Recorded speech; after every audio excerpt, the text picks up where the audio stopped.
7 বছর পর দেখা হবে মা ছেলে।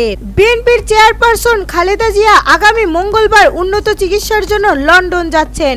লন্ডনের হিথরো আন্তর্জাতিক বিমানবন্দরে পৌঁছানোর পরই সরাসরি একটি উন্নত চিকিৎসা কেন্দ্রে ভর্তি হবেন বলে জানিয়েছেন তার ব্যক্তিগত চিকিৎসক ডাক্তার এজএম জাহিদ হোসেন। এর মাধ্যমে 7 বছর পর মায়ের সঙ্গে সশরীরে সাক্ষাৎ হবে বিএনপির ভারপ্রাপ্ত চেয়ারম্যান তারেক রহমানের। ইতিমধ্যে জানা গেছে কাতার আমির Sheikh Tamim bin Hamad Al থানির পাঠানো বিশেষ এয়ার অ্যাম্বুলেন্স ফ্লাইটে মঙ্গলবার 7 জানুয়ারি রাত 10টায় লন্ডনের উদ্দেশ্যে ঢাকা ছাড়বেন খালেদা জিয়া। রাগ করে কি করব বলেন, আল্লাহর কাছে বলি।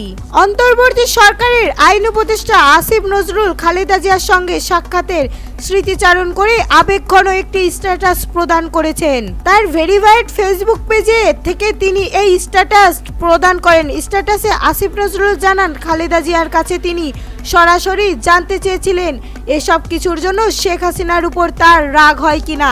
উত্তরে খালেদা জিয়া বলেছেন, রাগ করে কি করব বলেন, আল্লাহর কাছে বলি। শেখ হাসিনার বিষয়ে যা বললেন খালেদা জিয়া। বিএনপির চেয়ারপারসন খালেদা জিয়া ও দলের নেতাকর্মীদের উপর আওয়ামী লীগের দীর্ঘ 15 বছর শাসনামলের ভিন্নভাবে নির্যাতন হয়েছে। বরাবর আবেদন সত্ত্বেও চিকিৎসার জন্য বিদেশে যাওয়ার অনুমতি পাননি খালেদা জিয়া। উপদেষ্টা আসিফ নজরুল ও খালেদা জিয়ার সঙ্গে তাদের একটি ছোট কথোপকথনের অভিজ্ঞতা শেয়ার করেন। আসিফ নজরুল লেখেন, চিকিৎসার জন্য নভেম্বরে বেগম খালেদা জিয়া বিদেশে যাওয়া সম্ভব হয়নি।